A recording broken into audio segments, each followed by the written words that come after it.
Carta Apostólica Patris Corde del Santo Padre Francisco con motivo del 150 aniversario de la declaración de San José como patrono de la Iglesia Universal. Con corazón de padre, así José amó a Jesús, llamado en los 4 evangelios el Hijo de José. Los evangelistas que evidenciaron su figura, Mateo y Lucas, refieren poco, pero lo suficiente para entender qué tipo de padre fuese y la misión que la providencia le confió. Sabemos que fue un humilde carpintero, desposado con María, un hombre justo, siempre dispuesto a hacer la voluntad de Dios manifestada en su ley. Y a través de los 4 sueños que tuvo, después de un largo y duro viaje de Nazaret a Belén, vio nacer al Mesías en un pesebre, porque en otro sitio no había lugar para ellos. Fue testigo de la adoración de los pastores y de los magos, que representaban respectivamente el pueblo de Israel y los pueblos paganos. Tuvo la valentía de asumir la paternidad legal de Jesús, a quien le dio el nombre que le reveló el ángel. Tú le pondrás por nombre Jesús, porque él salvará a su pueblo de sus pecados. Como se sabe, en los pueblos antiguos, poner un nombre a una persona o a una cosa significaba adquirir la pertenencia, como hizo Adán en el relato del Génesis. En el templo, 40 días después del nacimiento, José, junto a la madre, presentó al niño al Señor y escuchó sorprendido la profecía que Simeón pronunció sobre Jesús y María. Para proteger a Jesús de Herodes, permaneció en Egipto como extranjero. De regreso en su tierra, vivió de manera oculta en el pueblo pequeño y desconocido de Nazaret, en Galilea, de donde se decía: no sale ningún profeta y no puede salir nada bueno. Lejos de Belén, su ciudad de origen, y de Jerusalén, donde estaba el templo.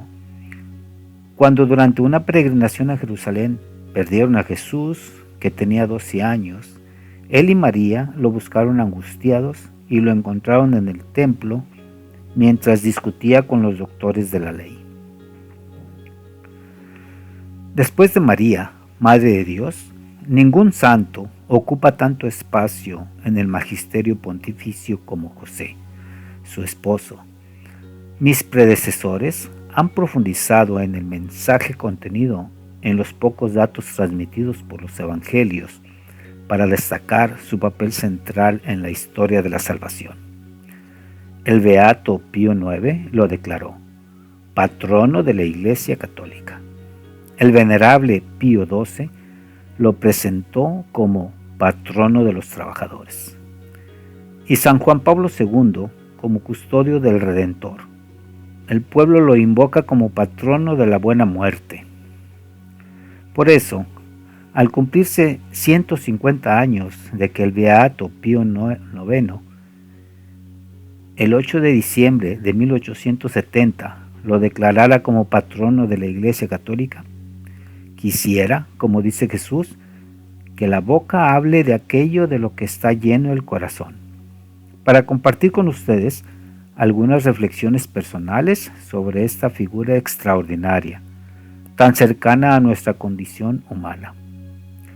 Este deseo ha crecido durante estos meses de pandemia, en los que podemos experimentar, en medio de la crisis que nos está golpeando, que nuestras vidas están tejidas y sostenidas por personas comunes, corrientemente olvidadas, y que no aparecen en portadas de diarios y de revistas, ni en las grandes pasarelas del último show, pero, sin lugar a dudas, están escribiendo hoy los acontecimientos decisivos de nuestra historia. Médicos, enfermeros y enfermeras, encargados de reponer los productos en los supermercados, limpiadoras, cuidadoras, transportistas, fuerzas de seguridad, voluntarios, sacerdotes, religiosas y tantos, pero tantos otros que comprendieron que nadie se salva solo. Cuánta gente cada día demuestra paciencia e infunde esperanza, cuidándose de no sembrar pánico, sino corresponsabilidad.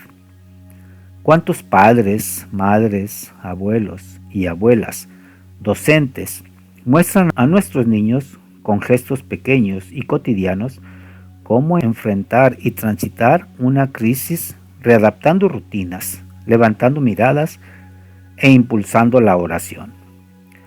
Cuántas personas rezan, ofrecen e interceden por el bien de todos. Todos pueden encontrar en San José el hombre que pasa desapercibido, el hombre de la presencia diaria, discreta y oculta, un intercesor, un apoyo y una guía en tiempos de dificultad. San José nos recuerda que todos los que están aparentemente ocultos o en segunda línea tienen un protagonismo sin igual en la historia de la salvación. A todos ellos va dirigida una palabra de reconocimiento y de gratitud. 1. Padre amado. La grandeza de San José consiste en el hecho de que fue el esposo de María y el padre de Jesús. En cuanto tal, entró en el servicio de toda la economía de la encarnación, como dice San Juan Crisóstomo. San Pablo VI observa que su paternidad se manifestó concretamente al haber hecho de su vida un servicio, un sacrificio al misterio de la encarnación y a la misión redentora que le está unida, al haber utilizado la autoridad legal que le correspondía en la Sagrada Familia, para hacer de ella un don total de sí mismo, de su vida, de su trabajo, al haber convertido su vocación humana de amor doméstico en la oblación sobrehumana de sí mismo, de su corazón y de toda capacidad en el amor puesto al servicio del Mesías nacido en su casa. Por su papel en la historia de la salvación, San José es un padre que siempre ha sido amado por el pueblo cristiano, como lo demuestra el hecho de que se le han dedicado numerosas iglesias en todo el mundo, que muchos institutos religiosos, hermandades y grupos eclesiales se inspiran en su espiritualidad y llevan su nombre, y que desde hace siglos se celebran en su honor diversas representaciones sagradas. Muchos santos y santas le tuvieron una gran devoción, entre ellos Teresa de Ávila, quien lo tomó como abogado e intercesor, encomendándose mucho a él y recibiendo todas las gracias que le pedía. Alentada por su experiencia, la santa persuadía a otros para que le fueran devotos. En todos los libros de oraciones se encuentra alguna oración a San José, invocaciones particulares que le son dirigidas todos los miércoles y especialmente durante todo el mes de marzo, tradicionalmente dedicado a él. La confianza del pueblo en San José se resume en la expresión ite ad Iosef, que hace referencia al tiempo de hambruna en Egipto, cuando la gente le pedía pan al faraón y él le respondía: vayan donde José y hagan lo que él les diga. Se trataba de José, el hijo de Jacob, a quien sus hermanos vendieron por envidia, y que, siguiendo el relato bíblico, se convirtió posteriormente en virrey de Egipto. Como descendiente de David, de cuya raíz debía brotar Jesús, según la promesa hecha a David por el profeta Natán, y como esposo de María Nazaret, San José es la pieza que une el Antiguo y el Nuevo Testamento. 2. Padre en la ternura. José vio a Jesús progresar día tras día en sabiduría, en estatura y en gracia ante Dios y los hombres. Como hizo el Señor con Israel, así Él le enseñó a caminar y lo tomaba en sus brazos. Era para Él como el padre que alza a un niño hasta sus mejillas y se inclina hacia Él para darle de comer. Jesús vio la ternura de Dios en José, Como un padre siente ternura por sus hijos, así el Señor siente ternura por quienes lo temen. En la sinagoga, durante la oración de los Salmos, José ciertamente habría oído el eco de que el Dios de Israel es un Dios de ternura, que es bueno para todos y su ternura alcanza a todas las criaturas. La historia de la salvación se cumple creyendo, contra toda esperanza, a través de nuestras debilidades. Muchas veces pensamos que Dios se basa solo en la parte buena y vencedora de nosotros, cuando en realidad la mayoría de sus designios se realizan a través y a pesar de nuestra debilidad. Esto es lo que hace que San Pablo diga: para que no me engría, tengo una espina clavada en el cuerpo, un emisario de Satanás que me golpea para que no me engría. 3 veces le he pedido al Señor que la aparte de mí, y Él me ha dicho: te basta mi gracia, porque mi poder se manifiesta plenamente en la debilidad. Si esta es la perspectiva de la economía de la salvación, debemos aprender a aceptar nuestra debilidad con intensa ternura. El maligno nos hace mirar nuestra fragilidad con un juicio negativo, mientras que el Espíritu la saca a la luz con ternura. La ternura es el mejor modo para tocar lo que es frágil en nosotros. El dedo que señala y el juicio que hacemos de los demás son a menudo un signo de nuestra incapacidad para aceptar nuestra propia debilidad, nuestra propia fragilidad. Solo la ternura nos salvará de la obra del acusador. Por esa razón es importante encontrarnos con la misericordia de Dios, especialmente en el sacramento de la reconciliación, teniendo una experiencia de verdad y ternura. Paradójicamente, incluso el maligno puede decirnos la verdad, pero si lo hace, es para condenarnos. Sabemos, sin embargo, que la verdad que viene de Dios no nos condena, sino que nos acoge, nos abraza, nos sostiene, nos perdona. La verdad siempre se nos presenta como el Padre misericordioso de la parábola. Viene a nuestro encuentro, nos devuelve la dignidad, nos pone nuevamente de pie, celebra con nosotros, porque mi hijo estaba muerto y ha vuelto a la vida, estaba perdido y ha sido encontrado. También, a través de la angustia de José, pasa la voluntad de Dios, su historia, su proyecto. Así, José nos enseña que tener fe en Dios incluye además creer que Él puede actuar incluso a través de nuestros miedos, de nuestras fragilidades, de nuestra debilidad. Y nos enseña que, en medio de las tormentas de la vida, no debemos tener miedo de ceder a Dios el timón de nuestra barca.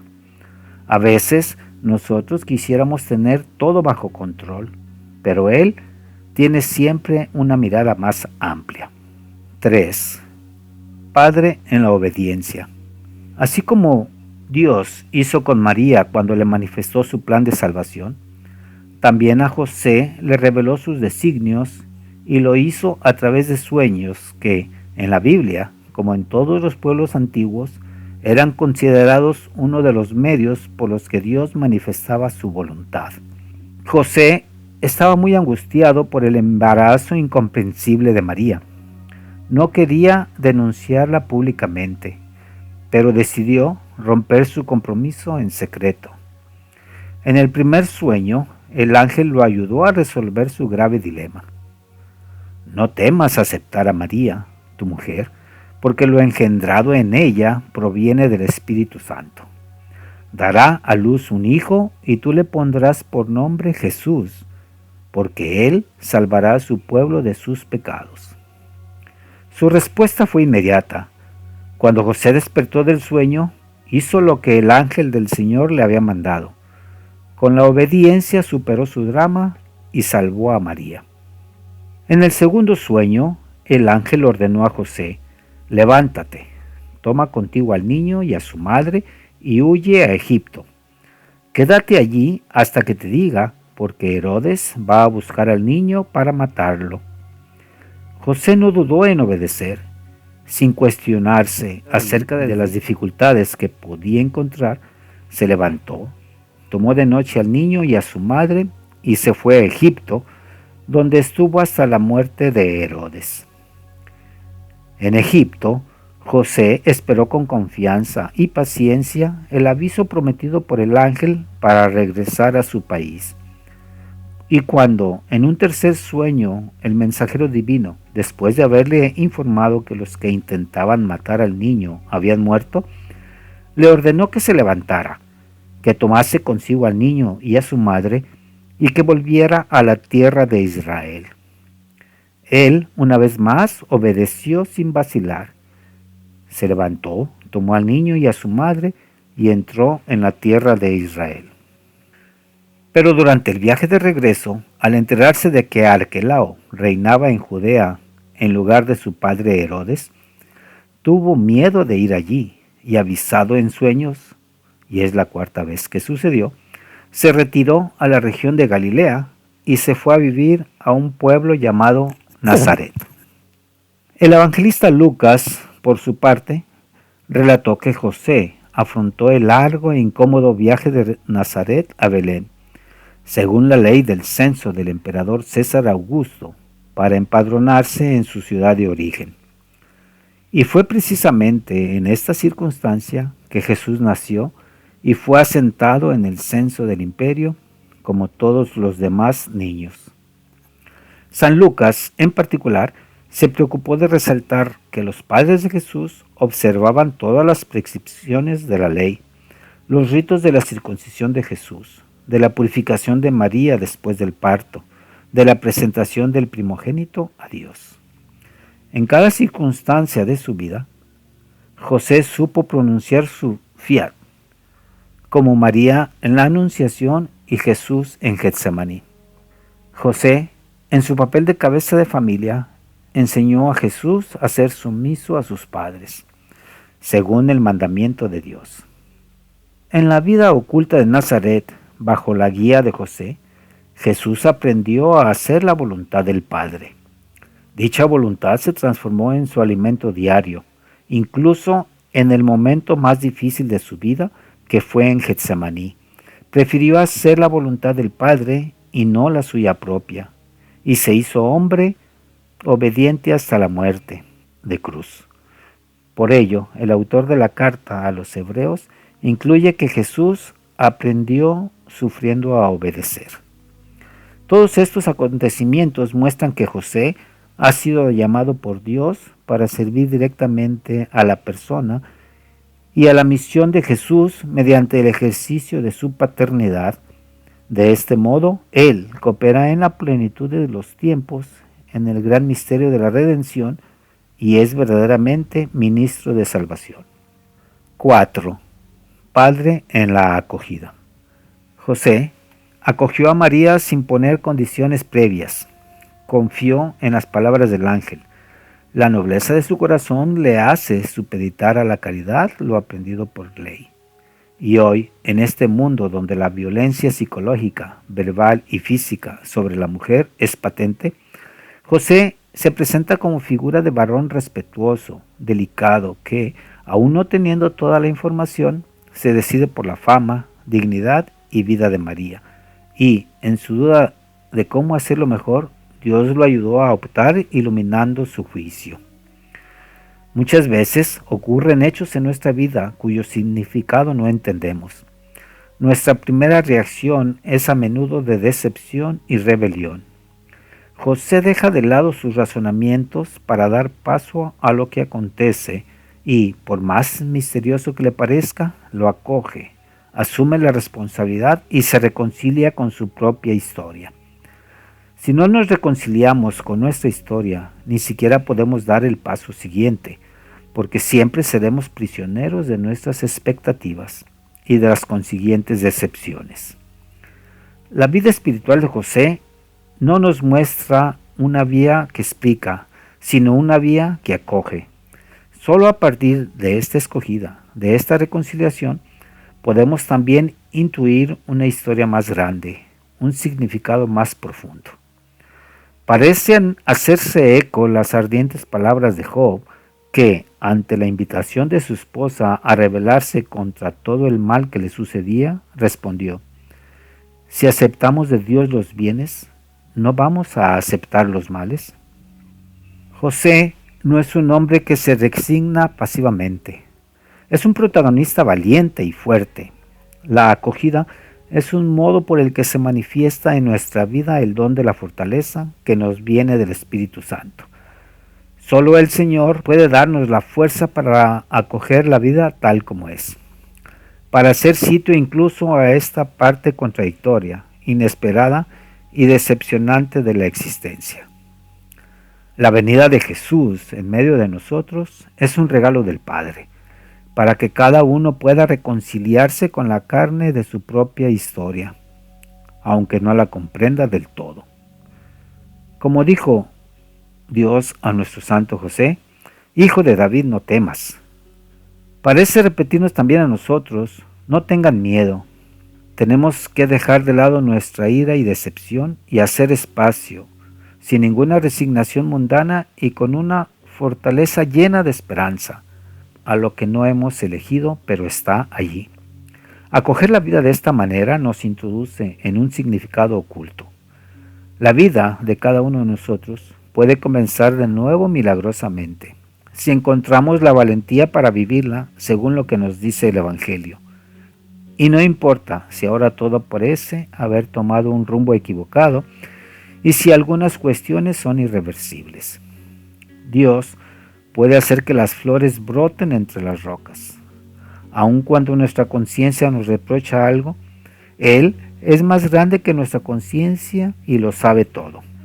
El realismo cristiano, que no rechaza nada de lo que existe, vuelve, una vez más, la realidad en su misteriosa irreductibilidad y complejidad, es portadora de un sentido de la existencia con sus luces y sombras. Esto hace que el apóstol Pablo afirme: sabemos que todo contribuye al bien de quienes aman a Dios.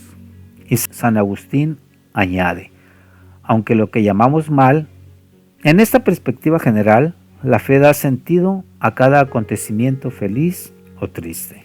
Entonces, lejos de nosotros el pensar que creer significa encontrar soluciones fáciles que consuelan. La fe que Cristo nos enseñó es, en cambio, la que vemos en San José, que no buscó atajos, sino que afrontó con los ojos abiertos lo que le acontecía, asumiendo la responsabilidad en primera persona.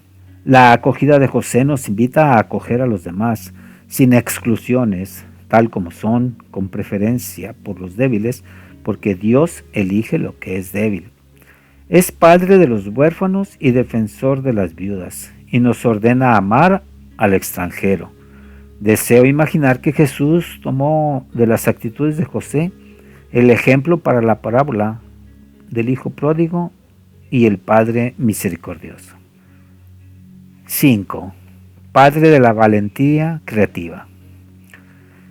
Si la primera etapa de toda verdadera curación interior es acoger la propia historia, es decir, hacer espacio dentro de nosotros mismos, incluso para lo que no hemos elegido en nuestra vida, necesitamos añadir otra característica importante: la valentía creativa. Esta surge especialmente cuando encontramos dificultades. De hecho, cuando nos enfrentamos a un problema podemos detenernos y bajar los brazos, o podemos ingeniárnosla de alguna manera. A veces las dificultades son precisamente las que sacan a relucir recursos en cada uno de nosotros que ni siquiera pensábamos tener. Muchas veces, leyendo los evangelios de la infancia, nos preguntamos por qué Dios no intervino directa y claramente. Pero Dios actúa a través de eventos y personas. José era el hombre por el medio del cual Dios se ocupó de los comienzos de la historia de la redención. Él era el verdadero milagro con el que Dios salvó al niño y a su madre. El cielo intervino confiando en la valentía creadora de este hombre, que cuando llegó a Belén y no encontró un lugar donde María pudiera dar a luz, se instaló en un establo y lo arregló hasta convertirlo en un lugar lo más acogedor posible para el Hijo de Dios que venía al mundo. Ante el peligro inminente de Herodes, que quería matar al niño, José fue alertado una vez más en un sueño para protegerlo, y en medio de la noche organizó la huida a Egipto. De una lectura superficial de estos relatos se tiene siempre la impresión de que el mundo está a merced de los fuertes y de los poderosos. Pero la buena noticia del Evangelio consiste en mostrar cómo, a pesar de la arrogancia y la violencia de los gobernantes terrenales, Dios siempre encuentra un camino para cumplir su plan de salvación. Incluso nuestra vida parece a veces que está en manos de fuerzas superiores. Pero el Evangelio nos dice que Dios siempre logra salvar lo que es importante, con la condición de que tengamos la misma valentía creativa del carpintero de Nazaret, que sabía transformar un problema en una oportunidad, anteponiendo siempre la confianza en la providencia. Si a veces pareciera que Dios no nos ayuda, no significa que nos haya abandonado, sino que confía en nosotros, en lo que podemos planear, inventar, encontrar. Es la misma valentía creativa que mostraron los amigos del paralítico, que para presentarlo a Jesús lo bajaron del techo. La dificultad no tuvo la audacia y la obstinación de sus amigos. Ellos estaban convencidos de que Jesús podía curar al enfermo, y como no pudieron introducirlo por causa de la multitud, subieron a lo alto de la casa y lo hicieron bajar en la camilla a través de las tejas y lo colocaron en medio de la gente frente a Jesús. Jesús, al ver la fe de ellos, le dijo al paralítico: «Hombre, tus pecados quedan perdonados». Jesús reconoció la fe creativa con la que esos hombres trataron de traerle a su amigo enfermo. El Evangelio no da ninguna información sobre el tiempo en que María, José y el niño permanecieron en Egipto. Sin embargo, lo que es cierto es que habrán tenido necesidad de comer, de encontrar una casa, un trabajo. No hace falta mucha imaginación para llenar el silencio del Evangelio a este respecto. La Sagrada Familia tuvo que afrontar problemas concretos como todas las demás familias, como muchos de nuestros hermanos y hermanas migrantes, que incluso hoy arriesgan sus vidas forzados por las adversidades y el hambre. A este respecto, creo que San José sea realmente un santo patrono especial para todos aquellos que tienen que dejar su tierra a causa de la guerra, el odio, la persecución y la miseria. Al final de cada relato en el que José es el protagonista, el Evangelio señala que él se levantó, tomó al niño y a su madre e hizo lo que Dios le había mandado. De hecho, Jesús y María, su madre, son el tesoro más preciado de nuestra fe. En el plan de salvación no se puede separar al hijo de la madre, de aquello que avanzó en la peregrinación de la fe y mantuvo fielmente su unión con su hijo hasta la cruz. Debemos preguntarnos siempre si estamos protegiendo con todas nuestras fuerzas a Jesús y a María, que están misteriosamente confiados a nuestra responsabilidad, a nuestro cuidado, a nuestra custodia. El Hijo del Todopoderoso viene al mundo asumiendo una condición de gran debilidad.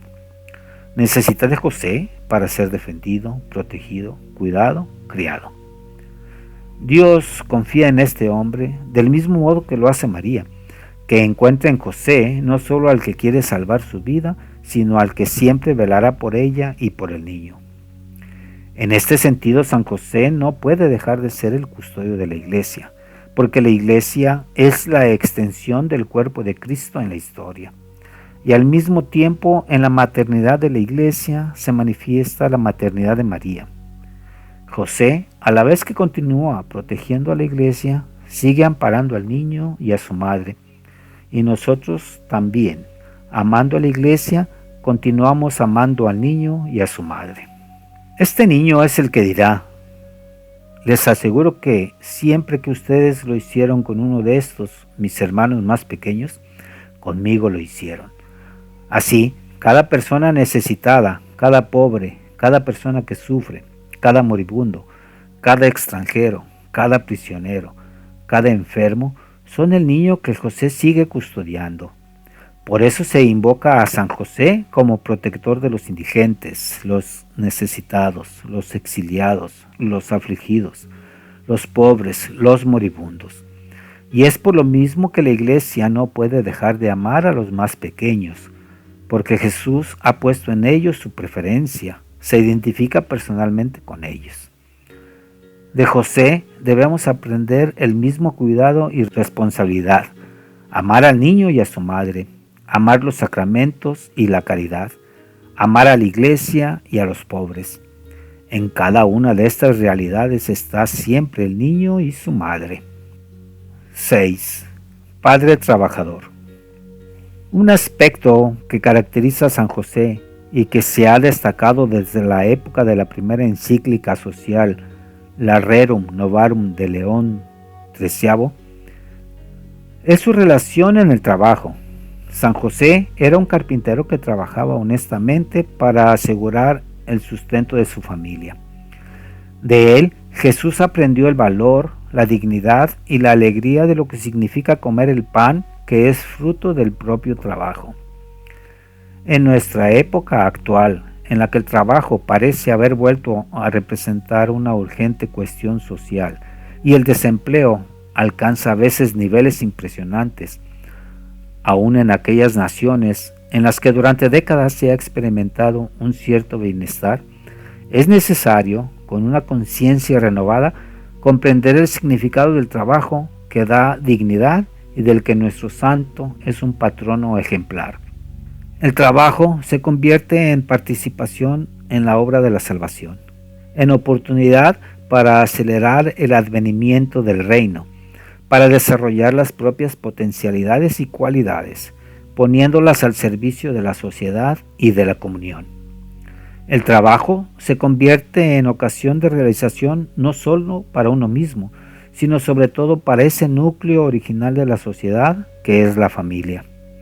Una familia que carece de trabajo está más expuesta a dificultades, tensiones, fracturas e incluso a la desesperada y desesperante tentación de la disolución. ¿Cómo podríamos hablar de dignidad humana sin comprometernos para que todos y cada uno tengan la posibilidad de un sustento digno? La persona que trabaja, cualquiera que sea su tarea, colabora con Dios mismo, se convierte un poco en creador del mundo que nos rodea. La crisis de nuestro tiempo, que es una crisis económica, social, cultural y espiritual, puede representar para todos un llamado a redescubrir el significado, la importancia y la necesidad del trabajo para dar lugar a una nueva normalidad en la que nadie quede excluido. La obra de San José nos recuerda que el mismo Dios hecho hombre no desdeñó el trabajo. La pérdida de trabajo que afecta a tantos hermanos y hermanas y que ha aumentado en los últimos tiempos debido a la pandemia del COVID-19, debe ser un llamado a revisar nuestras prioridades. Imploremos a San José Obrero para que encontremos caminos que nos lleven a decir: ningún joven, ninguna persona, ninguna familia sin trabajo. 7. Padre en la sombra. El escritor polaco Jan Dubravsky, en su libro La sombra del Padre, noveló la vida de San José. Con la imagen evocadora de la sombra define la figura de San José, que para Jesús es la sombra del Padre Celestial en la tierra. Lo auxilia, lo protege, no se aparta jamás de su lado para seguir sus pasos. Pensemos en aquello que Moisés recuerda a Israel. En el desierto, donde viste cómo el Señor, tu Dios, te cuidaba como un padre cuida a su hijo durante todo el camino. Así José ejercitó la paternidad durante toda su vida. Nadie nace padre, sino que se hace. Y no se hace solo por traer un hijo al mundo, sino por hacerse cargo de él responsablemente. Todas las veces que alguien asume la responsabilidad de la vida de otro, en cierto sentido ejercita la paternidad respecto a él. En la sociedad de nuestro tiempo, los niños a menudo parecen no tener padre. También la iglesia de hoy, en este día, necesita padres. La amonestación dirigida por San Pablo a los Corintios es siempre oportuna. Podrán tener 10,000 instructores, pero padres no tienen muchos. Y cada sacerdote u obispo debería poder decir como el apóstol: fui yo quien los engendré para Cristo al anunciarles el Evangelio. Y a los Gálatas les dice: hijos míos, por quienes de nuevo sufro dolores de parto hasta que Cristo sea formado en ustedes. Ser padre significa introducir al niño en la experiencia de la vida, en la realidad, no para retenerlo, no para encarcelarlo, no para poseerlo, sino para hacerlo capaz de elegir, de ser libre, de salir. Quizás por esta razón la tradición también le ha puesto a José junto al apelativo de padre. El de castísimo no es una indicación meramente afectiva, sino la síntesis de una actitud que expresia lo contrario a poseer. La castidad está en ser libres del afán de poseer todos los ámbitos de la vida. Solo cuando un amor es casto es un verdadero amor. El amor que quiere poseer al final siempre se vuelve peligroso. Aprisiona, sofoca, hace infeliz. Dios mismo amó al hombre con amor casto, dejándolo libre e incluso para equivocarse y ponerse en contra suya. La lógica del amor es siempre una lógica de libertad, y José fue capaz de amar de una manera extraordinariamente libre. Nunca se puso en el centro. Supo cómo descentrarse para poner a María y a Jesús en el centro de su vida. La felicidad de José no está en la lógica del autosacrificio, sino en el don de sí mismo. Nunca se percibe en este hombre la frustración, sino solo la confianza.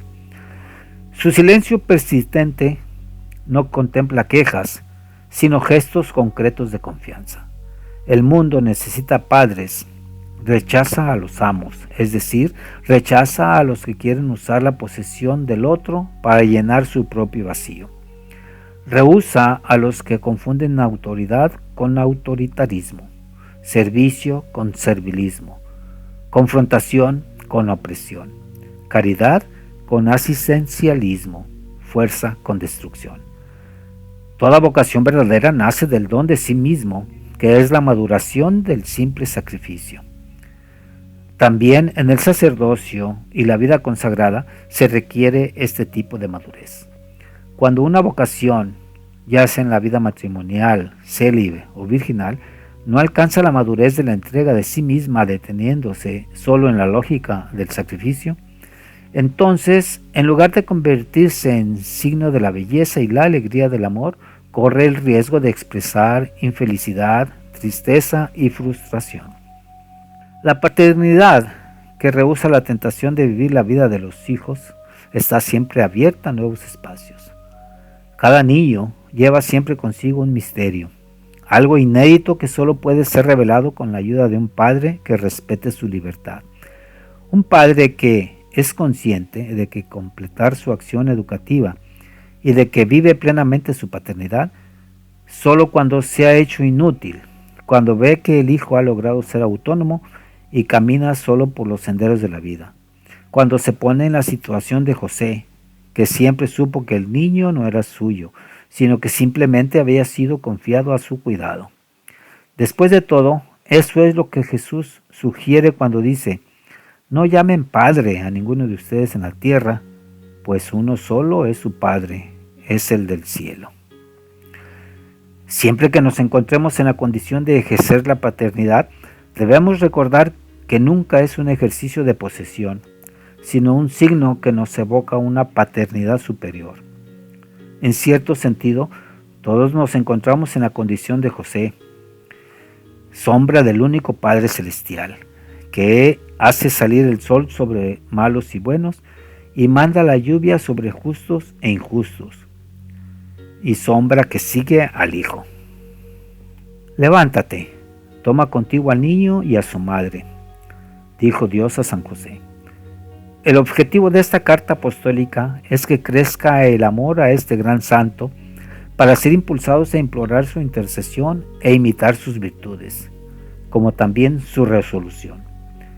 En efecto, la misión específica de los santos no es solo la de conceder milagros y gracias, sino la de interceder por nosotros ante Dios, como hicieron Abraham y Moisés, como hace Jesús, único mediador, que es nuestro abogado ante Dios Padre, ya que vive eternamente para interceder por nosotros. Los santos ayudan a todos los fieles a la plenitud de la vida cristiana y a la perfección de la caridad.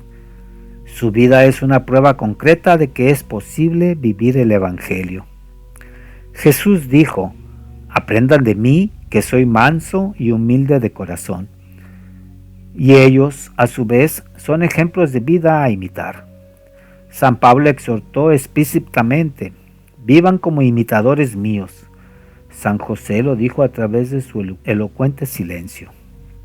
Ante el ejemplo de tantos santos y santas, San Agustín se preguntó: ¿no podrás tú lo que estos y estas? Y así llegó a la conversión definitiva exclamando: tarde te amé, belleza tan antigua y tan nueva. No queda más que implorar a San José la gracia de las gracias, nuestra conversión. A él dirijamos nuestra oración. Salve, custodio del Redentor y esposo de la Virgen María. A ti Dios confió a su Hijo. En ti María depositó su confianza. Contigo Cristo se forjó como hombre. Oh bienaventurado José, muéstrate Padre también a nosotros y guíanos en el camino de la vida. Concédenos gracia, misericordia y valentía y defiéndenos de todo mal. Amén. Roma, en San Juan de Letrán, 8 de diciembre, solemnidad de la Inmaculada Concepción de la Bienaventurada Virgen María del año 2020, octavo de mi pontificado. Francisco.